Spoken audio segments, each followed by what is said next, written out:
20 heures à Kinshasa, la capitale, 20 heures à Kinshasa. Nous sommes là dans le Congo central, 1 heure de plus dans l'est du pays, c'est l'heure du journal. Mesdames et messieurs, bienvenue. Voici donc les titres de ce journal. Clôture du Forum national de la formation professionnelle. Ce secteur est appelé à booster la formation des métiers pour résorber le déficit économique auquel la République démocratique du Congo fait face. Examen et adoption du règlement intérieur du Congrès par les deux chambres du Parlement. Une séance plénière tenue en perspective de l'adresse du chef de l'État à la nation conformément à l'article 77 de la Constitution. La police nationale congolaise, première institution pour la lutte contre les violences faites aux citoyens, vient de présenter aujourd'hui son plan d'action pour lutter contre les violences sexuelles faites aux femmes. Encore une fois, mesdames et messieurs, bonsoir. Matinée diplomatique à la présidence de la République. Au total, 21 diplomates ont été reçus par le président de la République pour un entretien autour du climat des affaires. Et à titre de rappel, dans tous ces voyages, le garant de la nation ne cesse d'inviter les investisseurs à venir à Kinshasa, la capitale. Ceci explique donc la réception de ce matin dans la mesure où les ambassadeurs sont appelés à contribuer eux aussi au développement de la République démocratique du Congo. Le bureau mis en place pour les préparatifs du 9e jeu de la francophonie prévu en 2020 à Kinshasa est venu remettre les symboles de jeu au président de la République, Félix-Antoine Tshilombo Tshisekedi, ce samedi 7 décembre à la Cité de l'Union africaine. À en croire le bureau nouvellement installé, les violons semblent s'accorder entre toutes les parties prenantes à ces jeux qui se dérouleront pour la première fois sur les sols congolais des Iroquois, premier pays francophone du monde de par sa démographie.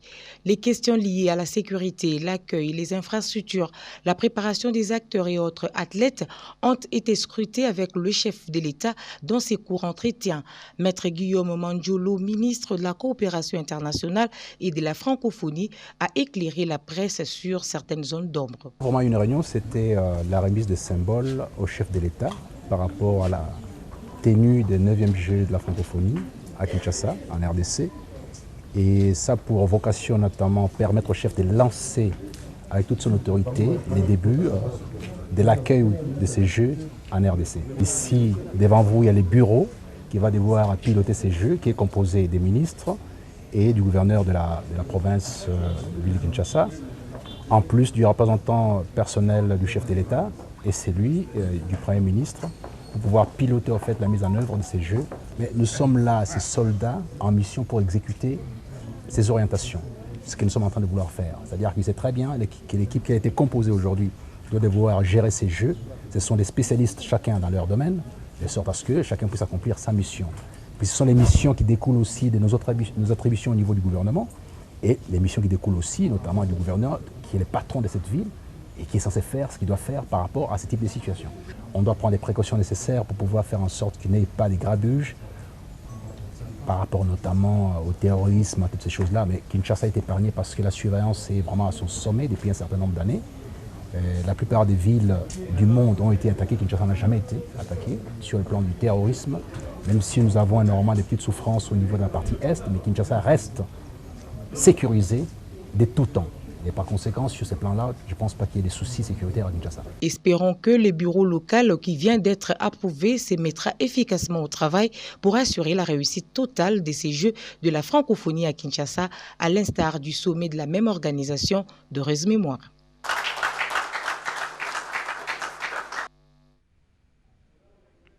Le ministre d'État de la coopération et de la francophonie est allé remettre officiellement les 3 symboles de la francophonie au président de la République. Ces symboles sont composés du drapeau, du logo et des visuels. C'est l'élément que nous avons proposé tout à l'heure. Et la matinée diplomatique du chef de l'État, vous allez le suivre au cours de cette même édition.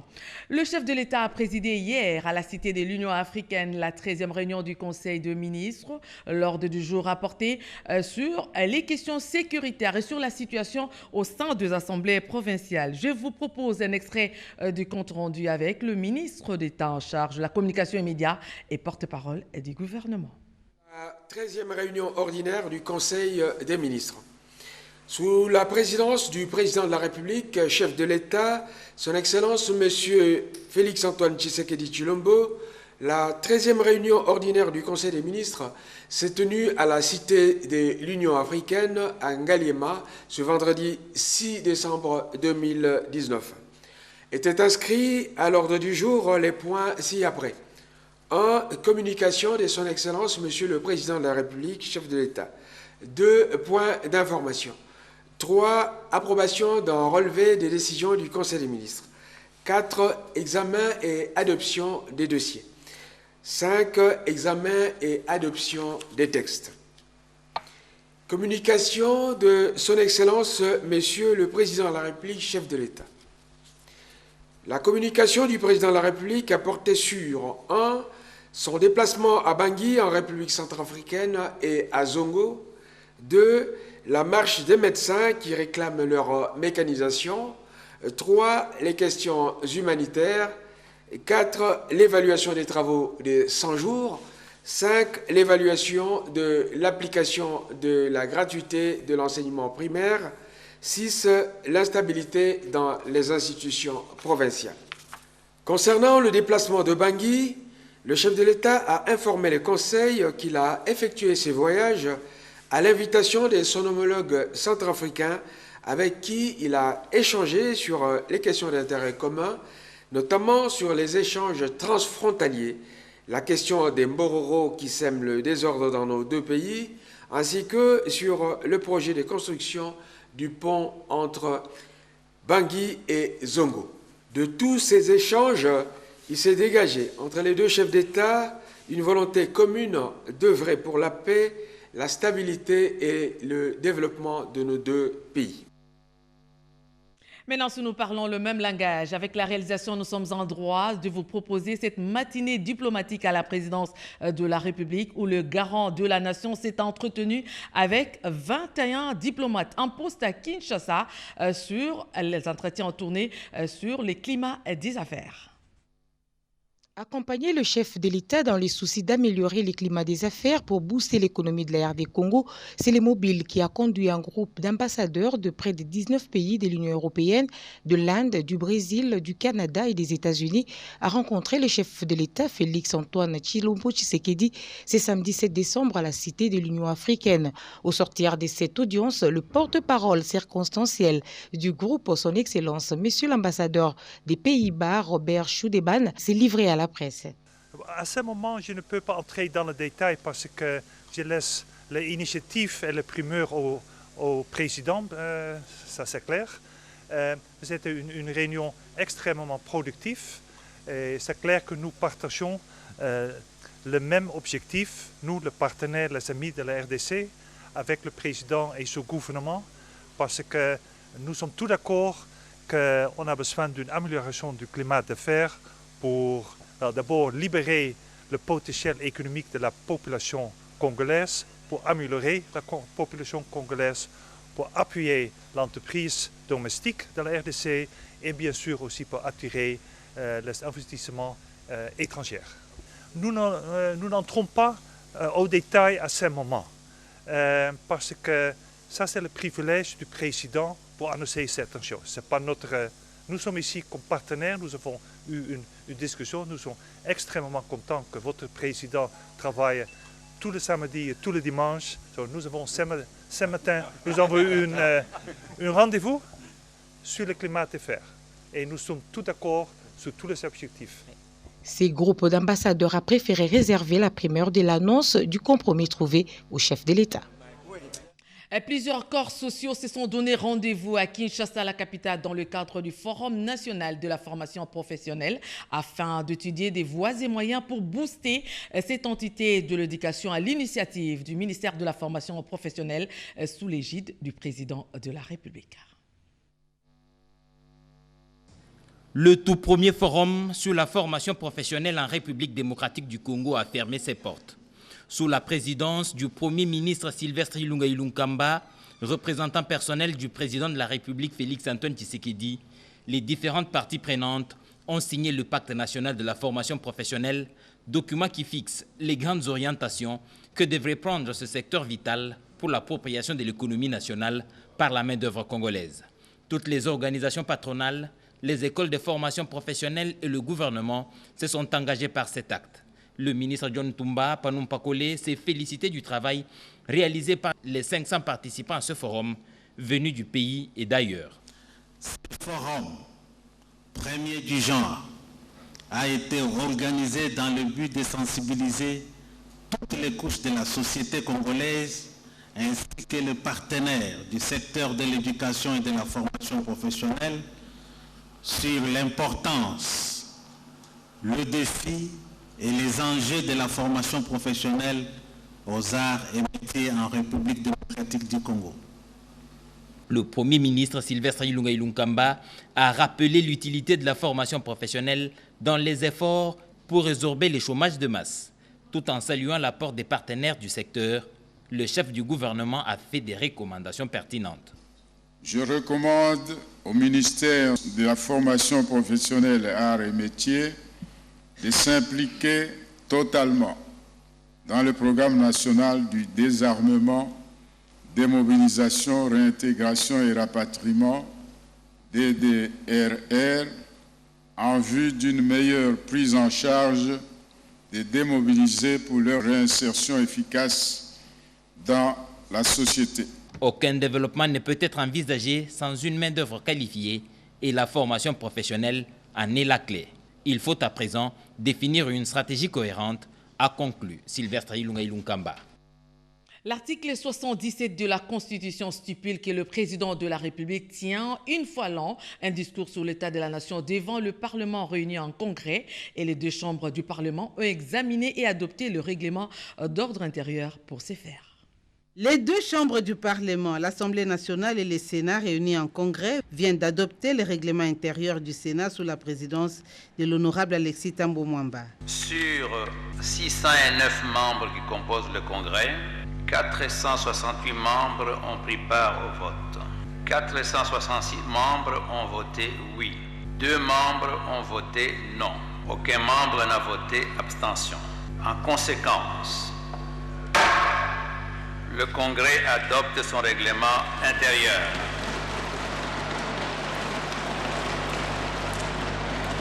Je présente mes félicitations à tous les membres.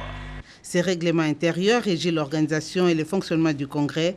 Le président du Congrès, l'honorable Alexis Tambo Mwamba, a précisé l'opportunité de la tenue de cette plénière qui balise le prochain Congrès où le chef de l'État va s'adresser à la nation devant les deux chambres réunies. J'annonce que nous nous retrouverons encore en Congrès la semaine prochaine pour l'audition du discours du président de la République sur l'état de la nation. Ces règlements étaient élaborés par une commission spéciale mise en place en procédure d'urgence. Pour son président, la rédaction de ces règlements avait pour documentation la Constitution, la loi organique portant organisation et fonctionnement de la Cour constitutionnelle, les règlements intérieurs du Congrès de 2007, les règlements intérieurs de deux chambres, l'arrêt de la Cour suprême de justice et enfin le projet du règlement intérieur du Congrès élaboré en avril 2011. L'article 17 sur le quorum de la majorité des sièges et de la décision a suscité un débat houleux avant son adoption. Mise en place des commissions permanentes à la Chambre haute du Parlement, Francine Muyumba a été élue présidente de la commission des relations extérieures par ses pairs. Regard sur cette commission à travers cet élément. Président, honorable Muyumba Fura Francine. Dans sa plénière du mercredi 4 décembre 2019, le Sénat a procédé à la mise en place des membres de ces 8 commissions permanentes, y compris un comité de réconciliation et arbitrage. Parmi ces commissions figure celle de relations extérieures qui a comme présidente l'ambassadrice Francine Muyumba. Elle va diriger une commission de 14 sénateurs dont le bureau est composé de 4 membres, à savoir un président, un vice-président, un rapporteur et un vice-rapporteur. L'ambassadrice Francine Muyumba Kanga est secondée par le sénateur Jérôme Bikenge Moussimbi, le sénateur Jean de Dieu Moleka Liambi comme rapporteur, ainsi que le sénateur Fidèle Mpaï Mumpele comme rapporteur adjoint. La commission de relations extérieures du Sénat compte des figures emblématiques de la classe politique congolaise. Le premier vice-président du Sénat, le sénateur Sami Badibanga, l'ancien premier vice-président du Sénat, Sénat, le sénateur Mukolowa Pombo Edouard ainsi que l'ancien vice-premier ministre en charge des affaires étrangères, Léonard Sheokitundu. À cela s'ajoutent les sénateurs Guy Luando, Mike Mosisi, Roger Mwakamwaka, Dieudonné Mungwanado, Augustin Salabia, Ida Kamonji et Mosai Sanguma font partie de cette commission. À noter que bien avant l'élection des commissions permanentes du Sénat, la sénatrice Francine Muyumba a participé au programme international du leadership à Londres en Grande-Bretagne. Il s'agit d'un programme du gouvernement britannique qui réunit les leaders du monde. Et pour la République démocratique du Congo, le gouvernement britannique, à travers le Bureau des affaires extérieures du Commonwealth, a porté son choix sur la sénatrice Francine Muyumba au terme d'une élection en ligne qu'elle a remportée. Participation de la République démocratique du Congo à la 110e session du Conseil des ministres des États d'Afrique, des Caraïbes et des Pacifiques à Nairobi. À cette rencontre de haut niveau, la voix de la République démocratique du Congo a été portée par le ministre de l'Industrie qui conduit une forte délégation. Et cette rencontre cruciale intervient au moment où les États d'Afrique, de Caraïbes et des Pacifiques et l'Union européenne sont en négociation en vue d'un accord succédant à l'accord de Cotonou. Betty Amani, envoyée spéciale de la RTNC au Kenya, va nous en dire plus dans nos prochaines éditions.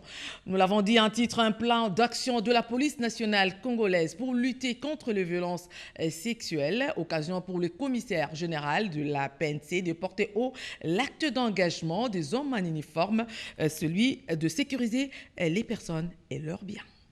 Avancée significative dans la lutte contre les violences sexuelles au sein de la police nationale congolaise. Ces derniers maillons viennent compléter l'arsenal des engagements pris par la République avec les Nations Unies. Cette conférence de haut niveau a été l'occasion pour le commissaire général de la police nationale congolaise, le commissaire divisionnaire principal Amouli Bayegwa Dieudonné, de porter haut l'acte d'engagement de la police nationale congolaise à lutter efficacement contre les violences sexuelles.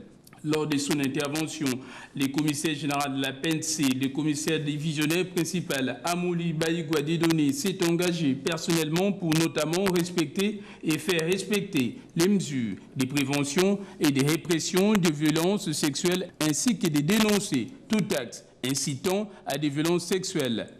Je m'engage à appréhender et traduire en justice les auteurs présumés des violences sexuelles et exécuter les mandats de justice décernés contre eux, faciliter l'accès à la justice militaire pour mener des enquêtes et livrer les auteurs présumés interpellés, inculpés ou condamnés pour des actes de violence sexuelle à la justice.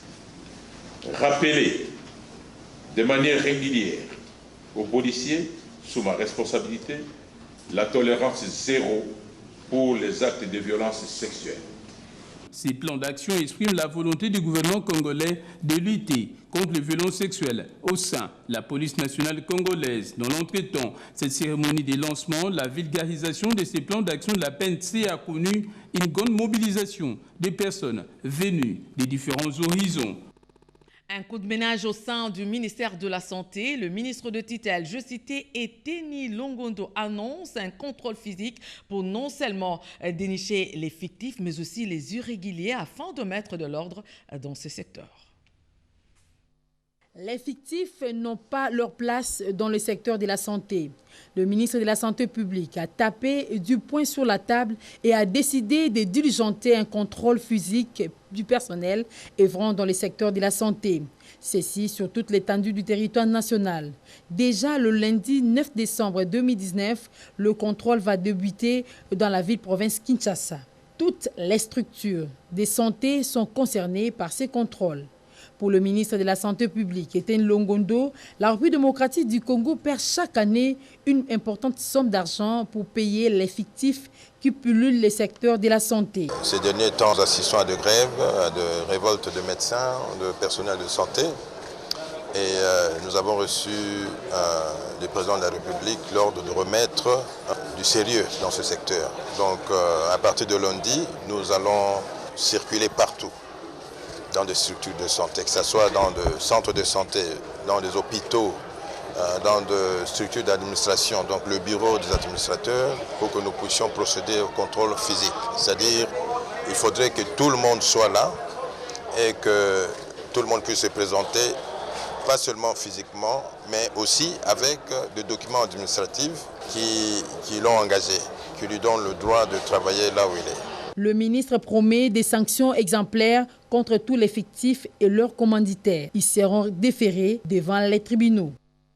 Et l'hôpital central de référence et la police nationale congolaise du camp Lufungula n'aura plus rien à envier aux autres formations médicales. Et pour cause, cet hôpital vient d'être doté des équipements ultra modernes. Ces dispositifs techniques vont permettre la prise en charge médicalement, bien entendu, des hommes en uniforme et leurs dépendants. Lentement et sûrement, l'hôpital central de référence de la police nationale congolaise du camp Lufungula se métamorphose davantage. Des appareils médicaux dernier cri sont installés, à savoir l'hémodialyse pour les traitements des reins, la gynécologie obstétrique pour la maternité sans risque, ajouté à ceci l'ophtalmologie et la dentisterie. Le tout dans les locaux réhabilités des Fonds-en-Comble, comme l'a voulu le chef de l'État Félix-Antoine Tshisekedi Tshilombo, très déterminé à offrir les soins médicaux de qualité aux policiers, y compris leurs dépendants. Nous avons eu déjà la première tranche depuis le mois d'août, mais nous sommes dans des démarches pour acquérir la seconde tranche qui, nous espérons, va être libérée incessamment, pour nous permettre justement de continuer et de ne pas nous arrêter en si bon chemin.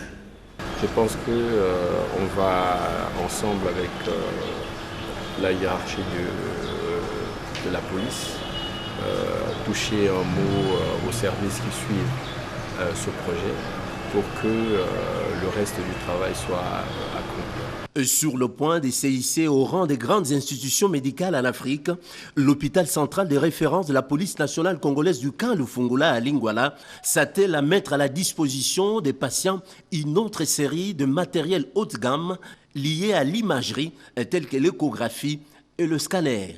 Leur installation, une affaire de quelques jours, ont précisé les responsables qui suivent de près le projet de remise en état de cet hôpital. Et la capitale de la République démocratique du Congo vient d'abriter le forum sur le climat où les écologistes de 7 pays d'Afrique centrale se sont retrouvés et ont proposé des solutions sur la bonne gestion du climat en Afrique. Cet atelier de 4 jours, soit du 4 au 7 décembre, réunit un parterre d'écologistes de 7 pays de l'Afrique centrale à l'hôtel Rotana pour réfléchir sur les questions environnementales. Le professeur, ancien ministre de l'Environnement Henri Movasakani, a invité les dirigeants de partis politiques à adapter leurs projets de société à l'évolution du climat dans le monde. Il a également salué les organisateurs pour le choix du thème qui aborde la question de l'avenir de la planète. En sauvant la nature, l'homme cherche à se sauver lui-même.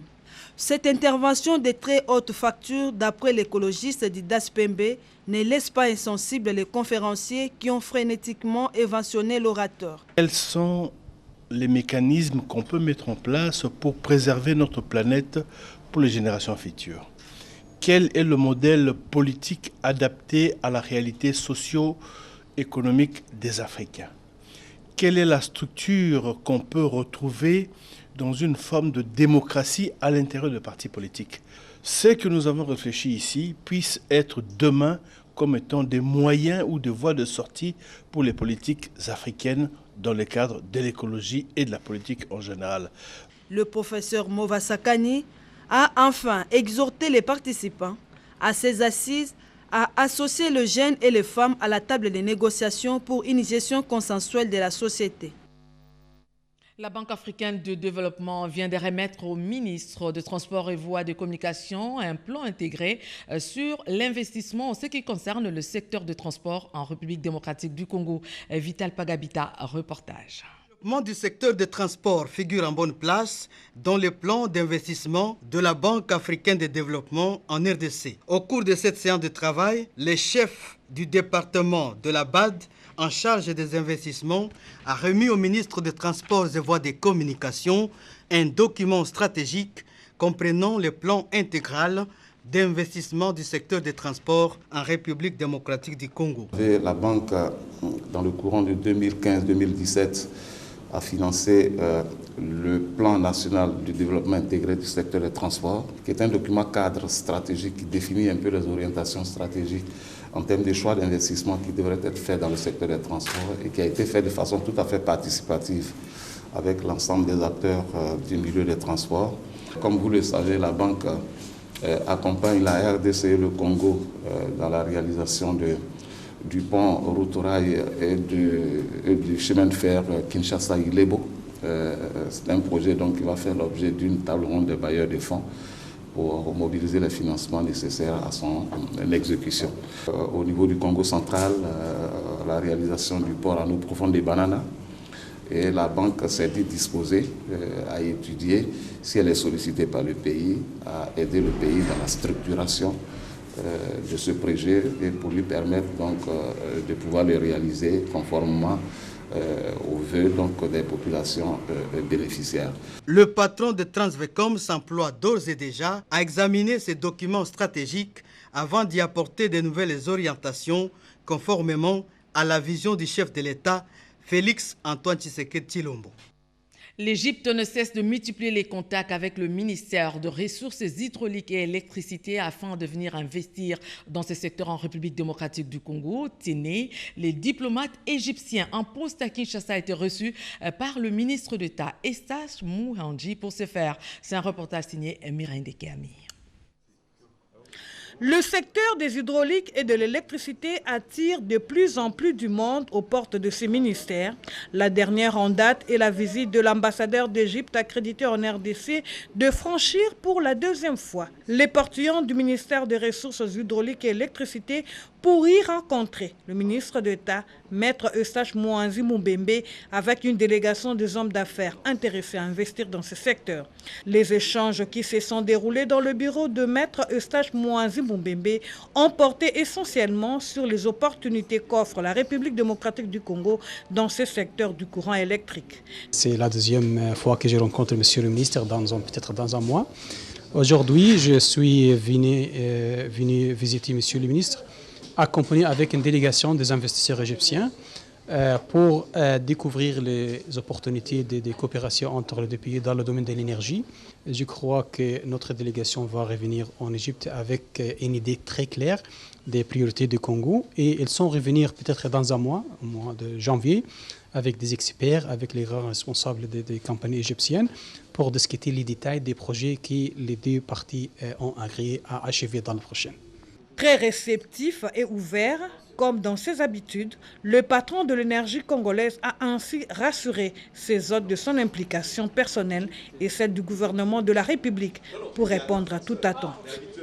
Le ministre d'État en charge de l'enseignement primaire, secondaire et technique, Willy Bakonga, a reçu en audience le caucus de députés et sénateurs des Littori. Les échanges ont tourné autour de l'état des écoles et la situation de non-paiement en Ituri. Anastasie Doumbou, reportage. Ils sont membres du caucus des députés et sénateurs de l'Ituri. Ce collectif est venu échanger avec le ministre d'État de l'enseignement primaire, secondaire et technique sur la situation des écoles de cette province victimes des conflits qui impactent sur les infrastructures scolaires, la situation des enseignants non payés, des nouvelles unités ainsi que le frais de fonctionnement alloués aux écoles. Que nous avons retenu du ministre 3 choses essentielles. Que les enseignants NU, c'est-à-dire les nouvelles unités, et les enseignants NP, c'est-à-dire les non payés, ils seront tous payés. Il nous a donné les différentes manières dont il compte agencer cette affaire. Et puis aussi, par rapport au pléthore dont nous sommes en train de nous plaindre avec la population, une solution est déjà trouvée.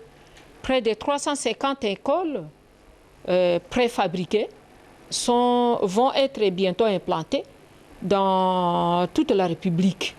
Donc moi je crois qu'il y a lieu de faire confiance à son Excellence, Monsieur le Président de la République.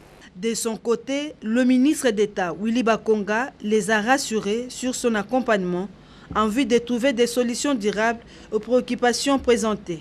En ce qui concerne le processus de la gratuité, les élus de l'Ituri soutiennent la démarche du gouvernement pour sa réussite.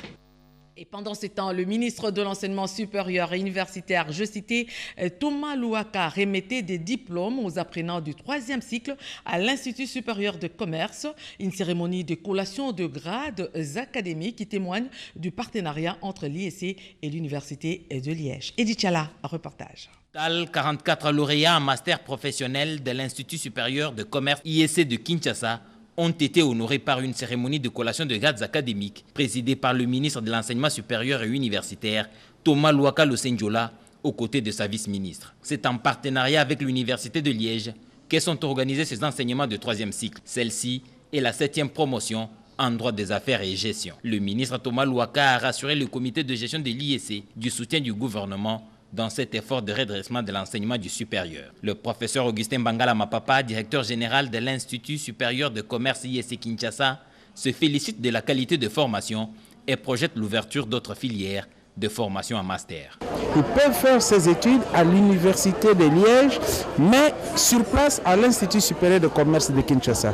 Qui plus est, au-delà de cette formation qui doit se faire sur place, nous avons signé une convention tripartite.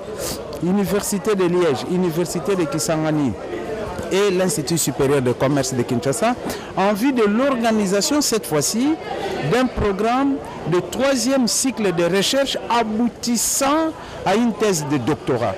Et si tout va bien, dès l'année prochaine, nous avons mutualisé nos efforts, l'Université de Kisangani et l'Institut supérieur de commerce de Kinshasa, en vue de nous lancer concrètement dans ces projets. Le partenariat entre l'IEC et l'Université de Liège se confirme davantage comme un canal de promotion efficace de recherche et de la science. L'Union du peuple congolais, UPECO, en sigle, a élargi son champ d'action à travers avec de nouveaux membres. Cette formation politique du Front commun pour le Congo a enregistré de nouvelles adhésions. Témoin de l'événement, Cédric Kenya.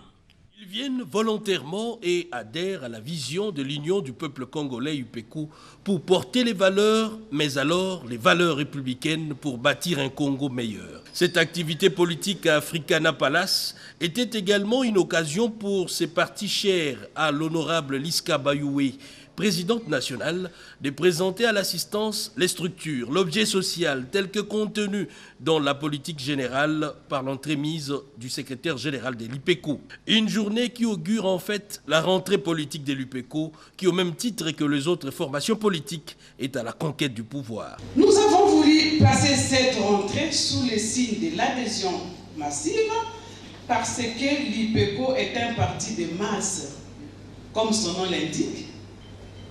Il se doit donc d'unir tout le peuple congolais qui aujourd'hui compte à plus de 80 millions.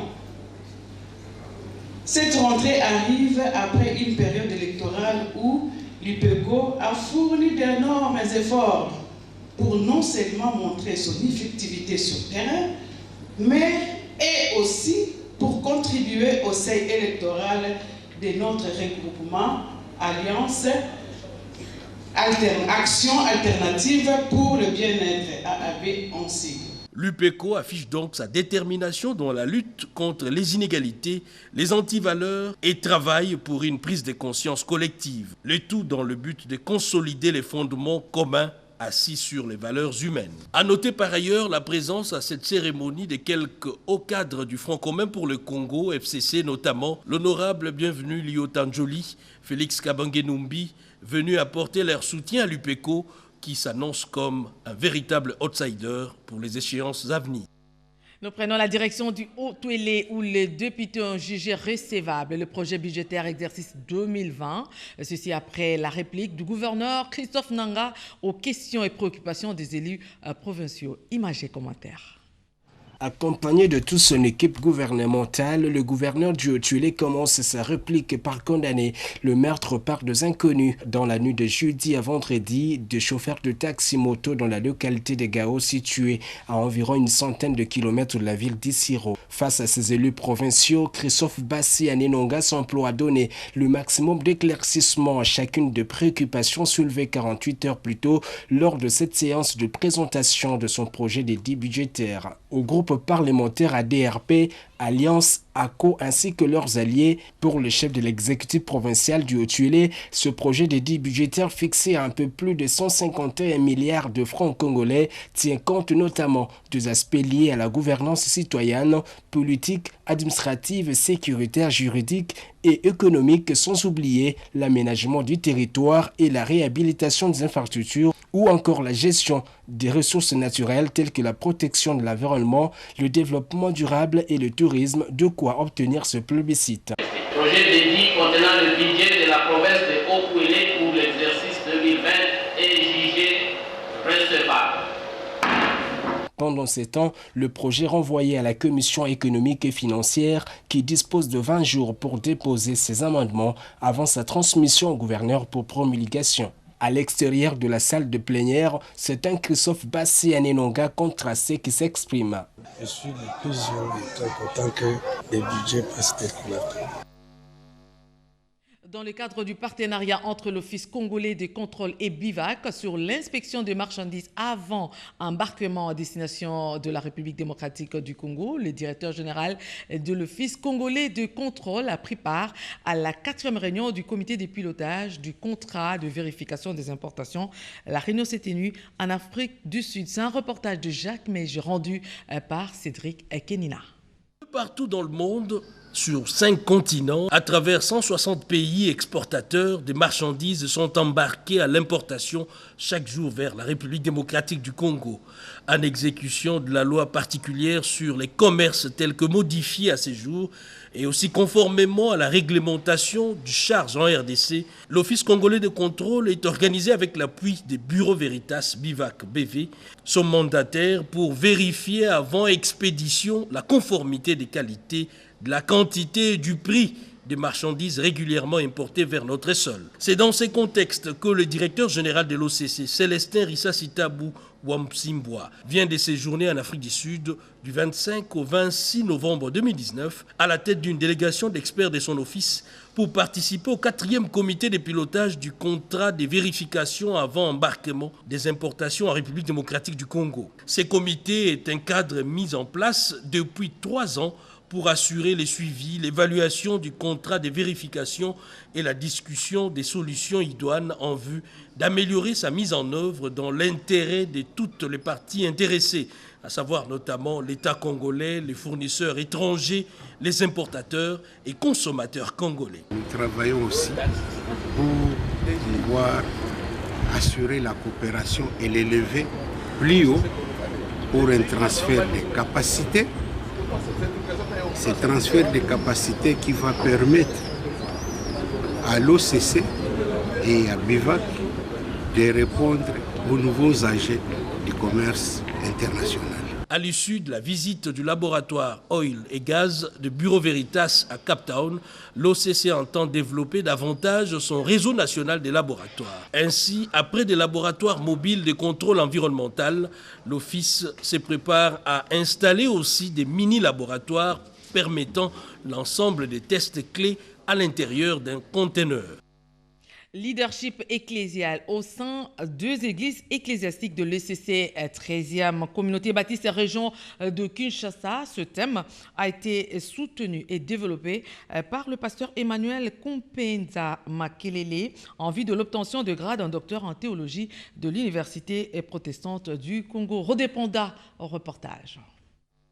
Tout le peuple de Dieu, chrétiens, fidèles, membres d'une communauté ecclésiastique sont appelés à participer à la bonne marche, la croissance et le développement de leur église locale. C'est l'idée maîtresse dégagée du thème leadership ecclésial au sein des églises locales de l'ECC, 13e CBFC, région ecclésiastique de Kinshasa. Ce sujet a été présenté et soutenu dans un cadre purement scientifique par le révérend pasteur Emmanuel Kumpenza Makelele devant le jury composé des éminents professeurs d'université. Jury présidé par le professeur Nkwim Bibi Bikam. Le récipiendaire a démontré avec conviction comment le bon leadership ecclésial doit contribuer à la marche et l'épanouissement de l'Église, en évitant l'autocratie et privilégier la démocratie qui prend en compte l'apport de chaque chrétien membre, sans préjudice du rôle que doit jouer le pasteur. Le succès a toujours été l'affaire de tous, pourvu qu'on adhère à la vision édictée par le leadership. Face à la résistance, si la vision est bonne, attestée par Dieu au moyen de sa parole, on doit avancer, a-t-il martelé. L'auteur a expliqué que le leadership doit favoriser l'accroissement avec un accent sur la transformation, la responsabilité et la formation, voie obligée en vue de permettre à tout le monde de bien participer à la vie de l'Église. Je suis très content. Le leadership, l'Église en a vraiment besoin. Et l'intérêt de ces sujets, c'est pour que l'Église connaisse une transformation, un changement dans tous les domaines. L'Église ne doit pas simplement être là et ne pas impacter le milieu dans lequel elle est. Après examen approfondi de cette étude par les jurys, le pasteur Emmanuel Kumpenza a été proclamé docteur en théologie à l'Université protestante du Congo avec la mention distinction. Puisque nous parlons de l'Église du Christ au Congo, retenez que l'Église du Christ au Congo, par le biais du ministère de laïcs protestants Milapro, invite tous les protestants de la ville de Kinshasa à rehausser de leur présence. Le culte d'action de grâce qu'elle organise à l'honneur de toute personnalité politique récemment élevée en dignité. Ce culte est une occasion pour les fidèles protestants de se connaître, de connaître leurs leaders politiques et d'établir des liens pour une meilleure participation aux questions de développement du pays. Date, c'est le dimanche 8 décembre 2019, heure 14h30, lieu la cathédrale du centenaire protestant pour l'Église du Christ au Congo. Pasteur Maurice Mondengo, directeur de cabinet adjoint du président, directeur de communication et presse. Et le président de la République, Félix-Antoine Tshisekedi Tshilombo, a lancé à la Cité de l'Union africaine les 5 zones agro-industrielles en présence des partenaires d'investissement Vital Capital conduits auprès du chef de l'État par le ministre de l'Agriculture. Parce que le problème, c'est d'avoir des amis qui vous font confiance. Nous sommes dans les domaines agricoles, c'est un domaine très très sensible. Et on a accepté de venir travailler avec nous. Et nous voulons que ce travail donne du boulot à nos compatriotes. Nous voulons que ce travail donne à manger à nos compatriotes. Parce qu'à l'heure actuelle, n'oubliez pas que nous importons pour au moins 2 milliards de dollars chaque année. Et nous voulons, Dieu nous a tout donné.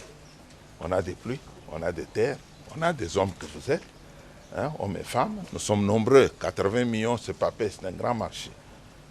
À nous-mêmes, nous ne pouvons pas tout faire. Nous avons fait appel à des amis qui nous font confiance, à qui nous apporterons notre appui sur le plan du climat des affaires pour que nous puissions développer une agriculture moderne. C'est ça que nous venons de signer tout de suite. L'agriculture est une science qui demande d'abord de venir voir les sols qu'il faut. L'agriculture est liée aux dates. N'oubliez pas que nous sommes à cheval de l'équateur ici. Quand il pleut ici, au nord, c'est saison sèche. Quand nous aurons déterminé les endroits, nous vous donnerons exactement les premières récoltes. Parce que le maïs, c'est 3 mois, les riz, c'est 6 mois, le manioc, c'est à peu près 10 mois. Donc, ça veut dire que dès que nous aurons déterminé les endroits, et qu'on aurait déjà tous les engins, parce que nous voulons transformer le tout ici, à ce moment-là, nous vous donnerons les dates. Nous voulons rester l'État régulateur, pas l'État producteur. Donc, ils viennent comme tous les hommes d'affaires, mais ils nous demandent, nous leur avons dit, nous avons des lois dans les pays, ils vont respecter nos lois, mais nous aussi, nous devons les garantir que tous leurs investissements ne sera pas bouleversé par n'importe quelle condition. Ils seront là, ils vont travailler avec nos compatriotes, donner du boulot à nos enfants et nous aider à produire, à manger. Une page noire dans ce journal, vous l'avez certainement appris, Mathieu Kamango, ancien journaliste à la radio-télévision nationale congolaise, a tiré sa révérence. Et aujourd'hui, les journalistes et autres professionnels de médias ont rendu un dernier hommage à ce journaliste talentueux depuis la levée du corps qui a eu lieu ce matin à la morgue du camp Kokolo jusqu'au lieu de l'exposition. Mesdames et messieurs, nous sommes arrivés à la fin de ce journal, mais je me fais le devoir de vous rappeler les principaux titres clôture du Forum national de la formation professionnelle. Ce secteur est appelé à booster la formation de métiers pour résorber le déficit économique auquel la République démocratique du Congo fait face. Examen et adoption du règlement d'ordre intérieur du Congrès par les deux chambres du Parlement. Une séance plénière tenue en perspective de l'adresse du chef de l'État à la nation conformément à l'article 77 de la Constitution. La police nationale congolaise, première institution pour la lutte contre les violences faites aux citoyens, vient de présenter aujourd'hui son plan d'action pour lutter contre les violences sexuelles faites à la femme.